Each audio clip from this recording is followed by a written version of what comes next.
Hello and welcome back to the Beardworks podcast for episode 11. Beautiful, wet and rainy day where we are at the moment. Nick, how you going, mate? Oh yeah, good. Got soaked coming home from uni, so it is what it is.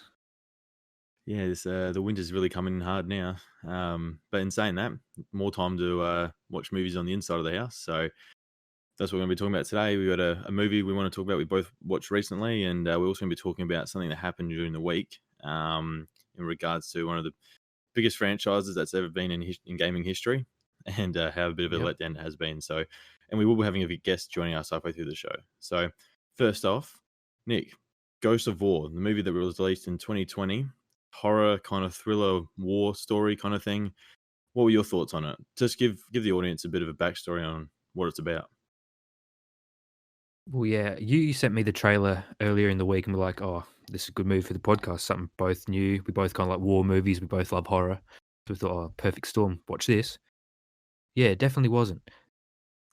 Watching the trailer, you think it's like about this squad in World War II that like in this like outpost house, like where there's been like some Nazi torture and stuff, and like the house is haunted basically, and it's like in World War II. So it's a cool idea, like a ghost movie in World War II. You haven't really seen that before.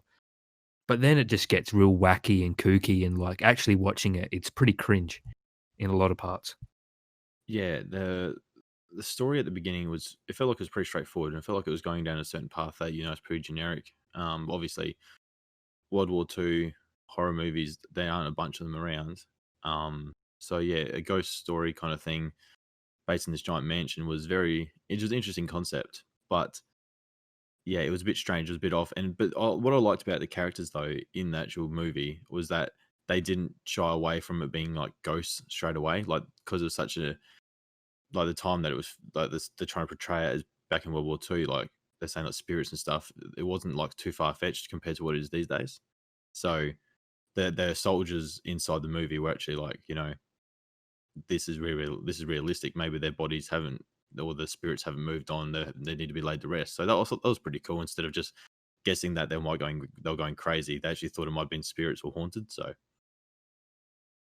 Yeah, it's probably got some of the worst jump scares I've ever seen though. Like that one at the start where the sniper's looking down the scope and that kid's face jumps out. yeah, That was I did not jump at all. You could predict it a mile away and it wasn't scary. they're pretty predictable jump scares. There's a Yeah. little bit of an action scene when when The they action have in the movie was good. the German soldiers rock up, but the thing is, I just don't understand. I feel like the character Butcher, I think it was, The the tough one. character. What's that? Sorry. The tough character. Yeah, so obviously the actors are like the actors you see, people you know. First off, you've got Thad Castle from what's it called, Blue Mountain State. And then he also plays in the latest Titans DC live action show as Hawk. Is it Hawk, I believe? Not sure. I don't know if But I anyways, haven't he watched plays much one of the Titans. heroes in that one, and then you've also got Robin from the Titans. The Australian actor. Yep. So he's in it as well. So we know who these actors are. Not saying they're super gifted actors, but they're you've seen their faces around the place. To see them to be attached to this kind of movie, I felt like the World War II scene was really good. It's just the spirit stuff, like the ghosts and all that kind of stuff. It wasn't like you're saying that the effects weren't that flash. So, but yeah, back to where I was about to say with the combat and the action, that was pretty cool. But I just didn't the sort of forced that part when he actually jumped on a live grenade and blew himself up. I was like, he could have saved himself by just pushing that. They were behind cover anyway. That's sort of like, obviously they just to force the story, if you know what I mean, because obviously he was injured. Then you find out obviously later on down the track what actually happened. So Yeah, when he jumped on the grenade, I was like, "You've got to be the biggest dumb shit." Like they were literally behind boxes of cover, and the boxes were still standing after the grenade went off. He literally jumped over just to blow himself up. yeah, that's I was so confused as well. And he jumped it with a moment's hesitation. Like obviously he must be like the action hero, but yeah, I felt like it was a bit of a waste. He survived for a little bit, but Took his arms and legs off though. yeah.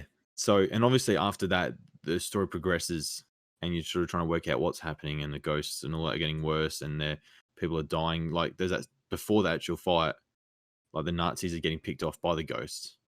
Yeah, that was strange as well. I don't know. But let's just move on to what the big twist reveal at the end is that they weren't actually in World War II. They wake up and they're in modern day times, and it was like a very Assassin's Creed Animus kind of scene. Yeah, it's like they were in World War II. They all get injured back in World War II and stuff. And like as the story goes on, they all get something happen to them and that.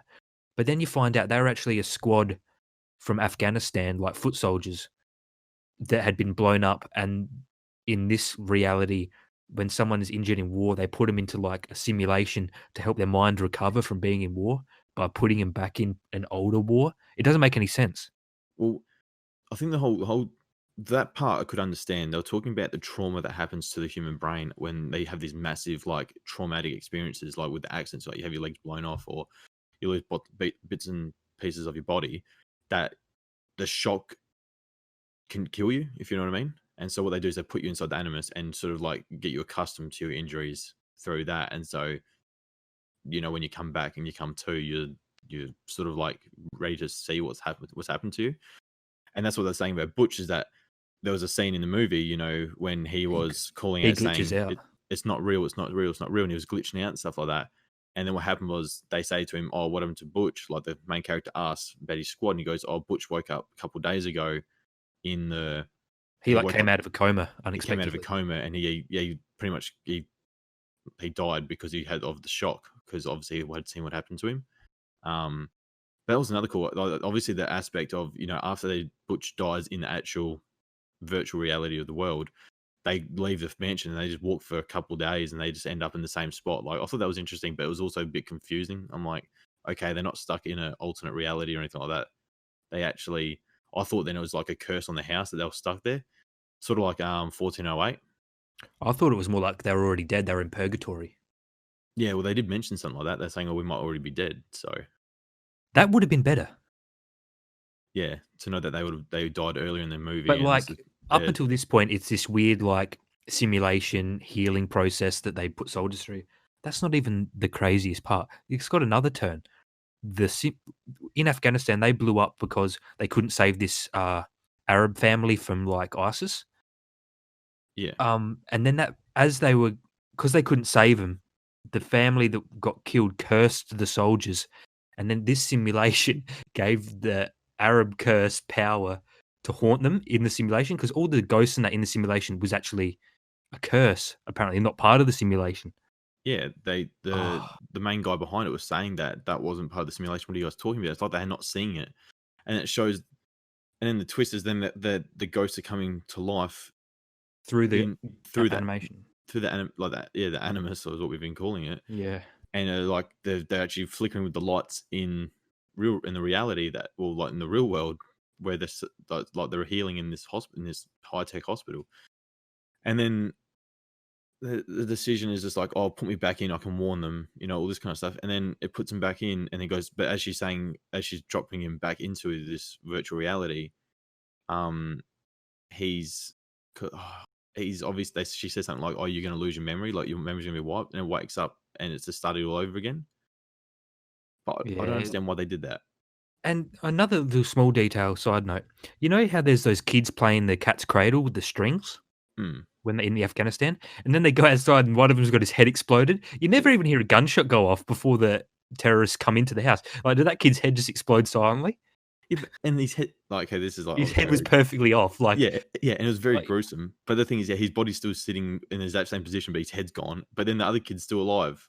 I yeah, think like just sitting well, there. I don't know what's happened there. Ugh, I don't know. It Like, was a there's bit of so a many weird little munted plot holes, and oh see. It doesn't make any sense that obviously the first instance of them when what comes to and he sees that person smoking, hiding, like at the very beginning of the film, he wakes up in the middle of the night and he sees someone looking at him, in the shadows, like lighting a cigar. It, yeah, I obviously, thought when they were like doing the loops and they thought purgatory or they were dead or something, I thought that was going to be like him older, yeah. It like they've didn't been make stuck in there for years or something. it didn't make any sense that he goes, "Oh, put me back in, I'll warn them," and then it's just like, "But your memory But will be wiped." He goes back in there and starts all over again. I was like, "Well, what's happening on useless. the outside world now? They're getting attacked, like, Yeah, because the because ghost." like all the lights were flickering, the walls, like the glass was shattering, and oh, it doesn't It make was any sense. Uh, yeah, obviously, there's so many movies in history where they show the trailer and you think, oh, this could be really good, and then you watch it, then you watch the actual film, and it's like completely different to what the trailer was showing it was going to be. And this one is just follows down that same kind of rabbit hole where they try to do a bit too much rather than make a very simplistic movie. Yeah.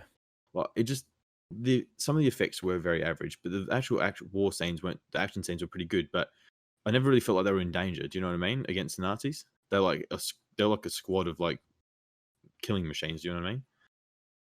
They should have just stuck to a World War II horror movie, not with all this fantasy sci-fi shit. Yeah, I mean that's what I thought it was pushed towards, and just didn't do that. So, Yeah. but yeah, so I that's wouldn't recommend it. I would not recommend this movie. it's definitely not worth having a discussion about it again and trying to break it down. Not sort of like the Relic when we had Tav on. That was a really good discussion I found. So, Yeah. but yeah, I mean, moving on to that and introducing a special guest who we've had on once before, and Pap, how you going, man? Yeah, not too bad. Thank you for having me yet again. Yeah.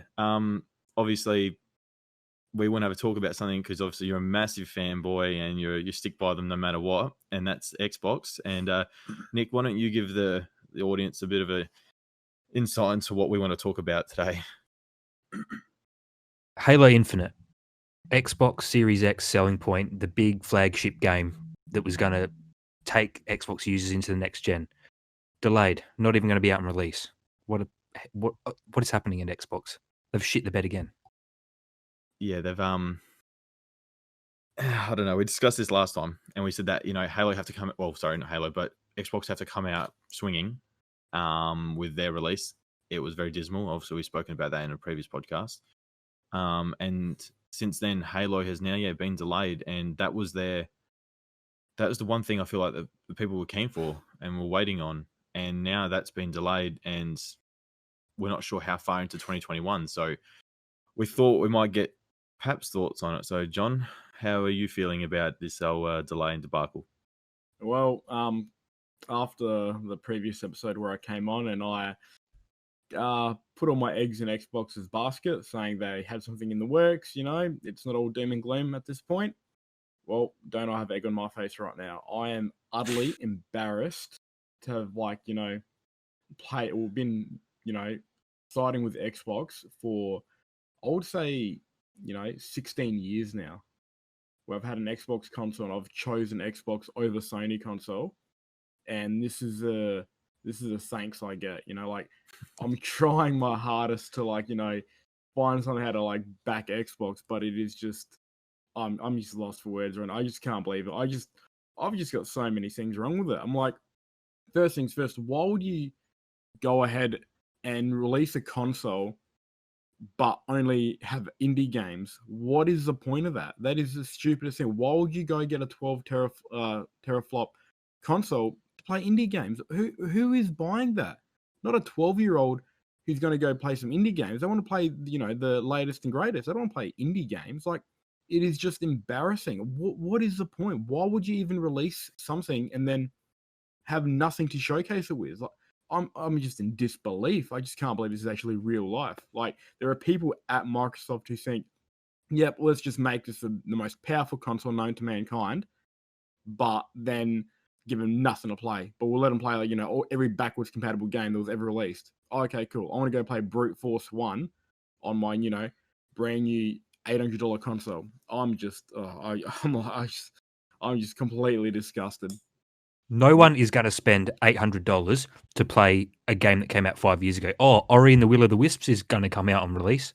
No one gives a fuck about that. It is super disappointing. Obviously, when they released Halo, the trailer and obviously people were really disappointed with the gameplay.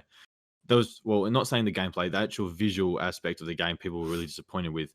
I've actually watched a lot of YouTubers. They were saying that they actually really enjoyed the gameplay, but for me, it wasn't enough to grab me. No. I wanted to see a bit more, and the thing is, I expected a lot more from a game that was meant to be releasing in. Well, now they've said November the console's releasing, so I was obviously at the time we didn't know when it was being released, but we knew that it'd be before the end of the year. So I was like, okay, if this is a game that's being released in a few months' time, they really need to pick up their game because it's really not up to the standard. Like if we've watched the PlayStation Live event and watched the games, yes, it's early days all those games won't be released on the day one.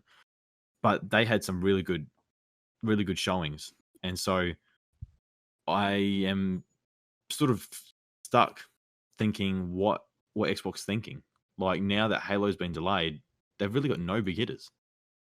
They There's never had nothing to play. anything. No one's buying it. That's it.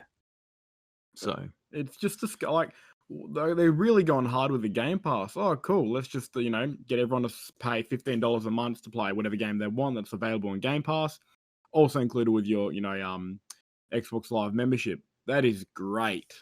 Why do I have an Xbox that I'm now going to be playing games that are also available on the PlayStation? Why? The player base is bigger, and I can also play actual exclusives.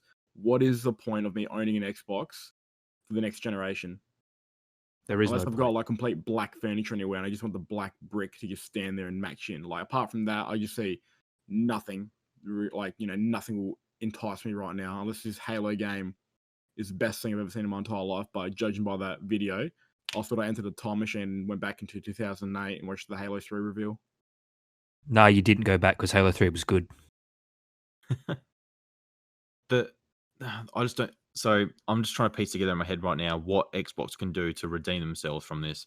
Obviously, I've said in a past podcast that I'm super grateful for what they've done with their the Game Pass across into the PC. Like they're making it as in Microsoft in itself is like an entertainment system. So Xbox isn't just a console anymore. It's an actual. It's like a service you can pay for and you can play it anywhere. And obviously they've just released now. You can play your games on your mobile phone now with a Xbox controller. Only on Android. Yeah, only on Android. Yeah, obviously the best operating system in the world. So don't. Yeah. But yeah, so obviously they're trying to make it like a one-stop for everything. Sort of like Netflix is, the one-stop thing now for TV shows and movies. I think Microsoft are trying to push towards now being Xbox as a one inclusive gaming service that you can get. But in saying that, you need to have good games, and they just don't have that at the moment. They don't have that rich. They've got the rich history of great games, but how many times can you go back? We spoke about Gears of War. You can't go back and just keep refreshing that and doing it again because, you've said, both you, John and Nick, you've both said that Halo was a trilogy, Gears of War was a trilogy. These games are just like one story games. You can't keep expanding on them because people just get you get oversaturated and it's just not there anymore. So the only thing I said that it would be really awesome that if they came out and they said, then this is almost impossible because I'm pretty sure they would be working on it. But if they came out, within 2 months of the console being saying, so hey guys, we've had this on the secret, we're going to hold on to it for a little bit longer, but we want you guys to be keen for it. It's like we got Brute Force 2. That'd be It's the one never gonna game that happen. could bring It'll something never back. happen. Yeah, but Brute Force is a great game, but that has just been like replicated to Gears of War when you look at it. It's a very similar system, squad of 4, co-op based, certain people can pick up certain guns. Yeah, that's great. But the story of that game was like really weird and made no sense. It basically just basically said, oh, it's the years like 2,453. Respawning is an actual real thing. We just collect your data chip and just respawn you back in the lab, and you just keep rinsing and repeating.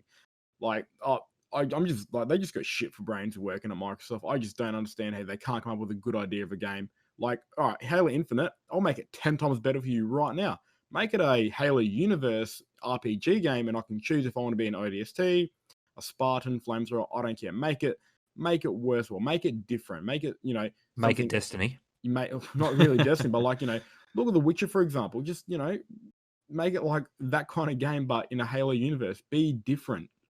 Don't just reproduce the same boring game that the archetype has died. Like that generic single player mission game, that's long gone. People don't do that anymore. Who plays that single player mission and then goes to the next mission?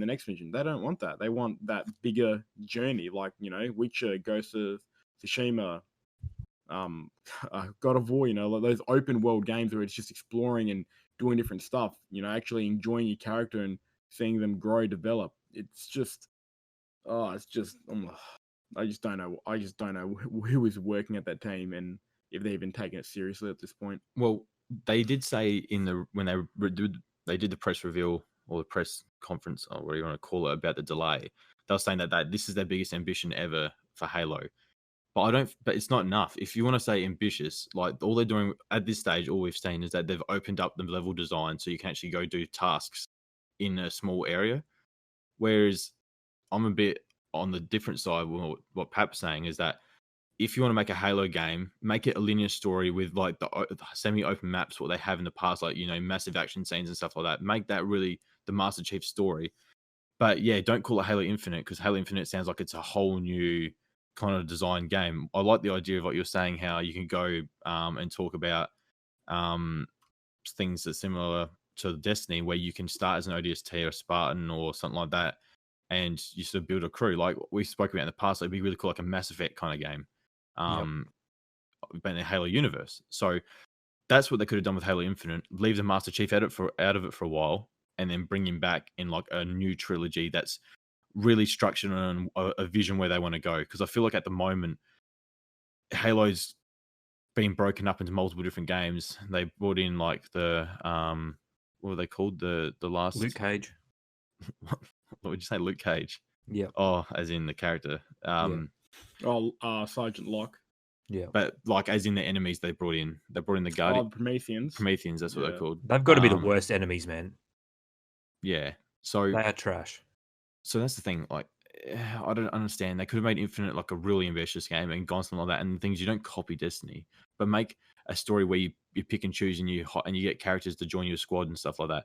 And you don't, and sort of make it like Mass Effect, but in the Halo universe, because I think that'd be really cool. But yeah, it's a bit of a worry. I'll tell you that much. Like I know from I read a Kotaku review article about it, and I watched a few other videos, and people are really jumping off the Xbox bandwagon now. They say that this is the one game that they were going to hang on to for the Xbox, and now they said that it won't be released till the next year. And they said that PlayStation are coming out with at least a couple of exclusives day one that they want to change over across to PlayStation.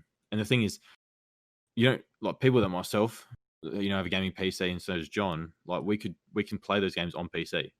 We don't have to buy an Xbox to play those games. So, and that's why I think this might be the last Xbox console ever. Oh, for sure. I just don't see them coming back from this. Like, it's clear that after they did their showcase, whatnot, Phil Spencer went on Twitter and mentioned something about the console war, how the console war needs to stop. There's no real winner. It's just all about, having fun. All this bullshit. It's like sounds like something a loser would say. Oh, big time. Oh, it's just, it's just embarrassing. If you don't want to be a part of a console, just say, "Yep, Xbox One X, our last console. We'll be providing more stuff to adhere to the PC gamers, as that's Microsoft, yada yada yada." Don't waste resources and people's time making a console that no one's going to buy. Like, I don't even know if I can put it sideways. If I can't put it sideways, it doesn't actually fit in my little cabinet. I got an easy fix for that. Just go to PS5. Oh, the spaceship little thingamajig that, yeah. You can lay down, I'm pretty sure. Either way, the next generation's looking very PlayStation heavy at the moment. And the thing is, I mean, we can talk about this right now because John's just played a little bit of it. But we've played a lot of games this year. Well, from what's been available. But John, you just played Ghost of Tsushima for 10 minutes. Did you enjoy that? Yeah, I didn't mind it. I liked it. Pretty good game. As long as the story is really good. The gameplay doesn't really faze me. It's I've played games very similar to that, but the story and the environment looks new, and I really would like to explore more of that. I finished Ghost today. The story was biblical. The ending was like a movie. It was unreal. Really? Yeah. Ooh.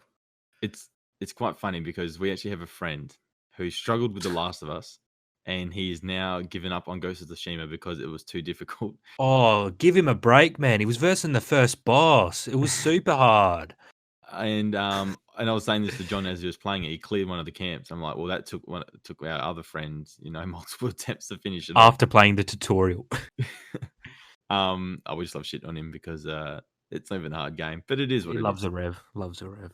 The Ghost of Tsushima is obviously a great game, and obviously once I finish as well, we can have a full review of it. Obviously, from Nick's what it says, he's loved it, so I'm keen to I'm gonna smash out a little bit more. But yeah, but that's just coming back to it. Like that just shows that PlayStation have already got one up on them, and they brought out these two massive games at the end of the PlayStation 4 before the PlayStation 5 is released. And what have Xbox done? They haven't got one of those super big exclusives to bring out like a last ditch. Like it just shows that PlayStation really do care about their fans and their family, because they want to keep people happy and playing games and enjoying these exclusives up until the very end, if you know what I mean. Do you know what I actually love? That remember when they advertised the new Xbox, they showcased the Hellblade sequel. The Senua's Senua's Sacrifice game. Sacrifice.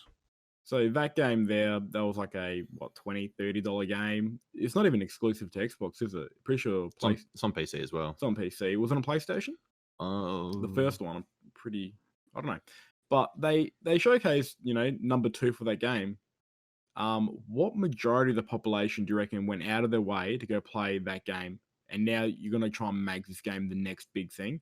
Oh, buddy, you're clutching at straws. Like, it was a cool game, don't get me wrong, but you put in that. It's like a 5-hour schizophrenic game. Like it's good, but it's also just an awareness campaign for schizophrenia. Literally, they advertise it as that. So, yeah, obviously, and we have actually another friend that stands by Xbox pretty hardcore at the moment, and he's holding out for Fable, which will be released in 2024 or probably be cancelled by then. Pushed back by the next pandemic. COVID. I mean, speaking of pushbacks, obviously with Halo, but Cyberpunk, has it got an official release date yet? Track. Still on track, I reckon. It's on track because they keep talking about they're not happy with their combat at the moment. Like the melee combat, so I'm really worried that they're going to push it back again. But the good thing is that I'm okay for a game to be pushed back if it's going to overall make the experience better. What worries me though is with the Halo experience is that the experience doesn't look good from the get-go, and it's meant to be a console divider. Do you know what I mean? It's meant to be make you choose to go, oh, let's go play Xbox because it's got Halo Infinite. And they're talking about the multiplayer side of things. Multiplayer will be free, but you'll have to pay for the single player. And so all of a sudden, are they going to make money on the game? Because I know a lot of people don't play Halo because of the single player. They play it because of the multiplayer. Whereas people like us, like myself, John, I can speak for John and myself on his behalf, is that we loved the Halo franchise. But the 1 through to 3, the story was amazing, and you can't replicate that. So I just don't know what is happening at Xbox. As Pap said, they've got brain damage, man. Everyone in the development team and the marketing campaigns, they've all had their brain stems taken out and rinsed under the tap. They got no clue what is happening. Well, yeah. I wouldn't even call them gamers, to be honest. I'd call them just dumb businessmen. Like an actual boomers that don't know what they allow that to go to air. Like if you're an Xbox fan and you manage to get your dream job working at Xbox and Microsoft, and then you're watching all this stuff happen, and you're not disgusted or want to try and put a stop to it, I'm just in shock. Like I just still can't believe it, man. It's like a nightmare for me. I'll wake up and I'm like, my friends are going to tear me apart in the group chat because I'm going to still try my hardest to defend Xbox, but you can't ice skate uphill. I've got nothing right now. Like after Halo got delayed, I'm like, well, after the trailer, actually, that's when, I was dead in the water. And then, when they delayed it, like, well, they've just, salted the earth as well. It's just bad. I mean, we can shit on Xbox for all we want and stuff like that. Obviously, they're hardworking people still, but we just think they're going in the wrong direction. We're still grateful for everything they've done so far, but we're wondering if it's they're going backwards with this next little bit. So, but anyways, we need to stop the chat there because we need to move on to our next topic, and that's things that we think will draw people back into video games of old. We want to talk about a few games that might be remastered or HD remakes for the next consoles, which we would both, or all three of us, would really enjoy. So, Nick, you have a couple that you'd like to speak straight away of, so go ahead. Yeah, we talked a bit about how Xbox isn't really focusing on new games. They're all about the backwards compatible shit. I've written 4 down that I reckon could get me back on the box. All right, I'll just do a rapid fire all 4 and then we can chat about them. Disney Extreme Skate, Brute Force, Jedi Knight Jedi Academy, and Simpsons Hit and Run. That's a pretty vast array of games there. I've never played the Disney game. What was that about? That was amazing. Imagine Tony Hawk, but you're like Woody. It's like the soundtrack was really good as well. I love that game actually. It was like a skateboarding game, but all the characters were the Disney characters like Tarzan, Woody, Buzz, Simba, and they all had like their own unique skateboard as well. Actually, I do remember playing when I was a lot younger. Playing it, I think I've played a couple games with Simba or something like that because the way he skated was different compared to everyone else. But I mean, as Pap said, the soundtrack was just like early 2000s, like punk music. It was a good gateway to like listening to metal music and skateboarding in like a kid's way. It was pretty The sick game. what was the second game you said? Brute Force. Yeah, obviously. So obviously, Brute Force, like Pap said, we've already touched on that. You know, that's a decent game. The story wouldn't make much sense now, but it's more about the co-op experience. You know, like they could like remaster it and actually like, well, I was would have been for 9, 8 years old maybe playing that game. And when it came out with the original Xbox, I couldn't read or write at that point, had no clue what was being said, but the guns At were 10? cool, you know. But Couldn't I was read. just, pardon? Couldn't read at 10. Oh, yeah, it was difficult for me, man, like video games and stuff, pew pew shoot shoot.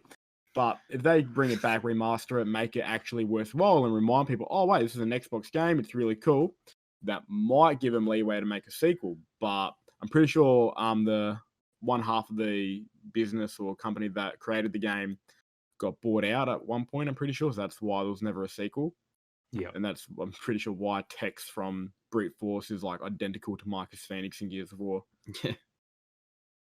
The And third Brute one? Force, I was gonna Okay, say Brute yeah. Force, obviously, like I said, Brute Force would be really cool if they expanded on that universe. But like I said, you probably did get transferred to Gears of War. And the third one, you were talking about Jedi Knight Academy. I've been Yeah. playing that on PC. That's Yeah, a wicked game. that's a really fun game. You know, really enjoyable. I haven't played any of the story though. I just play like the little simulation battles, like have like a massive open map versing like 6 or 7 other Jedi Knights or Siths. It's just good fun. Customize your lightsabers and stuff. Yeah, the story's really sick. It starts off like you're like a Jedi Padawan going to like the Luke's. first temple that Luke set up on Yeah, Endor after Return of the Jedi.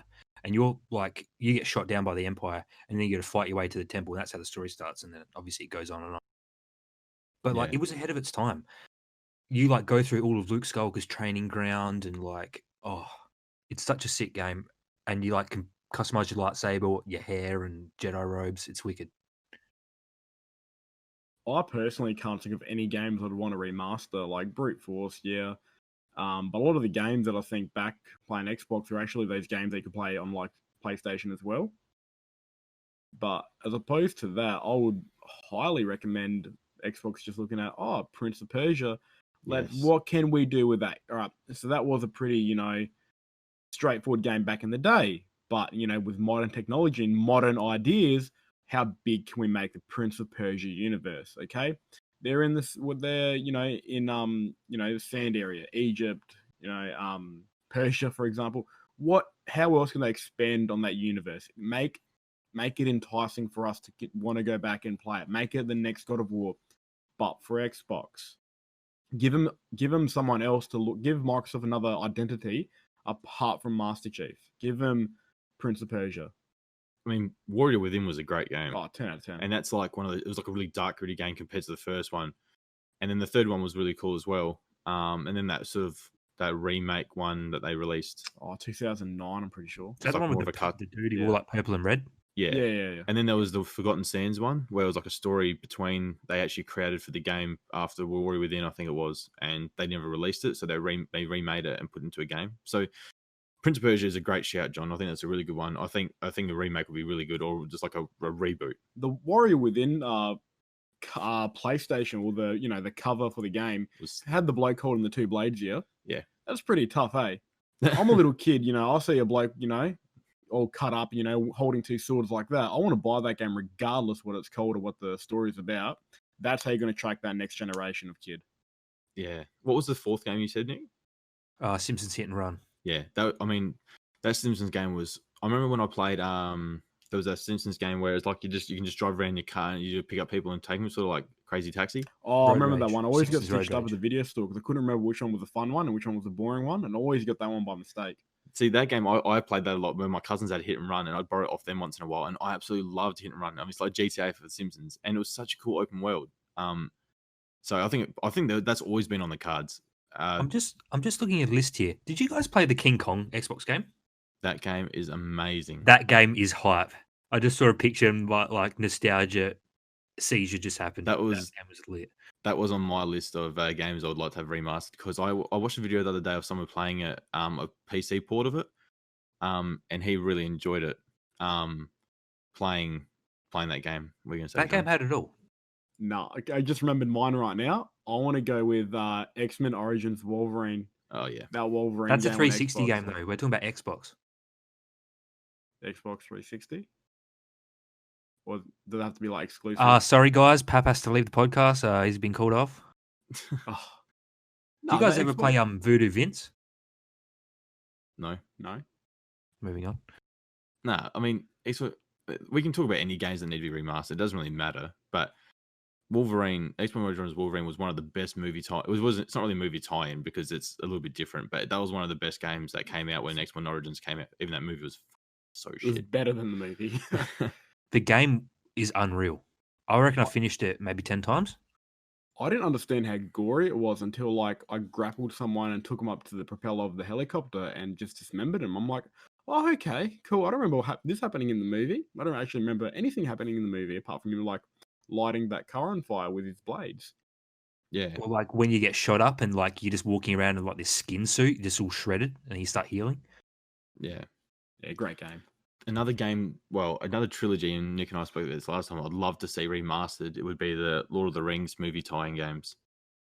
I don't even care if they fix the graphics. Just make them playable on the new console. I don't care about the graphics. No, I played the two. I played the first one. I got stuck at on the hill versus the Urukai, and then I never played the Two Towers one, but I played the Return of the King, and I played the Return of the King that many times. It was just so fun, and now that we have online play, because back then PlayStation, I never had play on PlayStation 2. I never had online. But you could do that co-op experience. It'd be fun. And you can have the difficulty turn up. I just really love that. I'd really, really, really love to play that game again. Like remaster or HD, but I'm not sure EA own it, so it could. Oh God, it could be everything might be DLC. You have to pay for it. Yeah. And there's another game that I'd really like to see, and it's mainly on the PlayStation. Well, there's actually two games I'd really love to see. Obviously, Medal of Honor has sort of gone away for a while, and Warfighter was a massive failure, and it was so sad to see because I love Medal of Honor. But Medal of Honor: The Rising Sun was a great PlayStation 2 game. Just absolutely love that game so much. Like there's always, how when you grow up you have those games that you play at a mate's house that you never owned, and that's like one of the best like memories that you have hanging out with your mate is playing that video game at his house. One of my mates I grew up with, he used to always have Medal of Honor: The Rising Sun, which was, like I said, an amazing game and a cool little game that we used to play all the time, just like skirmishes, in like deathmatch and stuff. That was like one of the first person shooters, like multiplayer kind of thing. And then another game I'd be super keen would be Time Splitters, if they need a remaster of Time Splitters 2. Yeah, Time Splitters 2 was so fun and I enjoyed it. And yeah, I reckon if they, because that arena battle kind of thing was cool, sort of like Quake. Yep. That was sort of like the combat kind of thing. You had different weapons and stuff. But yeah, there's just so many old nostalgic games that they could remaster. Like we've been saying for a long time, like we'd love to see a remaster of the Zombies. Zombies thing. So yeah, but I mean, just going through this list right now, there are so many games I forgot that I'd love. Van Helsing, Spawn Armageddon. Van Helsing. That's a good one. Van Helsing, big open area game. Yeah. Wow. Yeah. There's an idea. No, the best idea that we've ever come up with. And you can't tell them. Yeah, we have to, but we're gonna license it. I think we've talked on many times on our trip to McDonald's, and that's a supernatural world open world game. Like, I already have a picture in my head what I do, and you don't have to play as Sam and Dan. You can just play as your own created character, and you just have those little scenes, and then like you have the Winchester tie-ins. It doesn't like if you don't have to, it doesn't be tied into the shows, but I reckon it'd just be so cool to have a supernatural game where you have to do an investigation, like to find out what's going on and what's killing these things, and then you have to find out what's the best way to defeat it, and then you have to like set up a trap and stuff to kill it. I reckon that'd be so cool. Like The Witcher, but modern plus LA Noire. Yeah, EA would make it, and you'd have to pay for DLC to get salt to make a house safe. 30 cents per little packet of salt to defend yourself, and you need 30 packets to live. There's so many cool games that can be remastered in time, but there's one thing I think John wanted to bring up and talk about, and that's the new Call of Duty game being brought out by Treyarch, which I think it's going to be called Cold War. Well, Black Ops Cold War. Yeah, Tuesday morning, like early hours in Australia, like 2 a.m., the Call of Duty Live YouTubers had a package sent to them, and on that day they would get a code to unlock it. and they unlocked it, and the contents were like a projector and those little film reels that you would then, project and see the stuff. Turns out they had updated the Black Ops 4 Summit map, and in that map there was secrets that tied into the projector, and that to solve what it was. And it took pretty sure Noah J 5 hours or so to solve it, and then in the end it took him to a website, which then in the next 2 days from recording this day, with the website would show the reveal of the next Call of Duty Treyarch game, which I'm pretty sure they're working with Raven Software. So Treyarch, Call of Duty, I'm keen. Black Ops 4, I was happy with Black Ops 4, but it got to the point where my internet connection prohibited me from playing as well as I can, because yellow barring, can only do so well. But Treyarch COD, I reckon, if I can play, if I can have an Xbox Series X and or play with my friends on PlayStation 5, I'll probably buy an Xbox. But yeah, Call of Duty Treyarch, I'm keen. It'd be good if they made a universal group, universal chat. Like, so you have the PlayStation chat, you can talk with your PlayStation mates, Xbox with Xbox party, but have like a third party. Like, imagine if they had Discord. Oh, needed big time. That'd be so good. I know there was a guy who was trying to create a Discord app for Xbox, but I'm not sure if it got off the ground. So, but yeah, my mind is just ticking right now with a Van Helsing game. I'm just thinking possibilities. Imagine if you had like your hub in England, kind of like the tower in Destiny. Hey, like that's where you find all your missions and your contracts, and you get your horse or boat out to Transylvania to like. Oh, there was a video. I've been watching this YouTuber play this game. I think it's called The Witch Hunt or something like that, and it's a really basic game, but the graphics are okay. They're not groundbreaking. Like they're not super good either. It's more like it's better than Slenderman. You know that little game you play, the Flash Player game? Yeah. So back in the day. So anyways, this game was really good. It's based in a little not country town, but I'm not sure exactly where it's based, but eventually you have to go out and kill this witch in the woods, but there's other things you need to kill as well to draw her out. So there's like a werewolf, a massive like ant, as in or the ant, what are they called from Lord of the Rings? The big trees. Ents, yeah. So they have like a bunch. They have one. You have to verse the boss of that. There's a bunch of other ones, and then you have to kill the witch, and then you have to kill the child of the witch who is becoming the devil. Like, so it's like a really cool hunting game, and you have to find out what can kill it and stuff, and things to draw them out. So that was kind of cool game. Very simple game, but I watched that. I think it's like probably 4 hours worth of gameplay. I watched him play it. So, but there's plenty of people out with great ideas. And they work for Sony. Yeah. And that's the thing. Like, I'm more than happy to play those third party games. But yeah, I don't know. I don't know what to say from here on out. It should just be interesting. You know what I mean? Xbox had it all, and they've thrown it away. Yep. But well.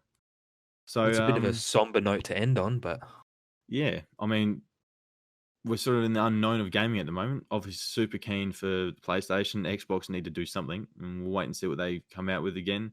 They have to do something before the release. I don't know what they're going to do, unless they cost like the price of the consoles going to be like significantly cheaper than the PlayStation. I'm not sure what's going to win people over now. So yeah. Anyways, Pat, thanks for coming on, man. No worries. Thank you for making me feel bad about ever being an Xbox fan.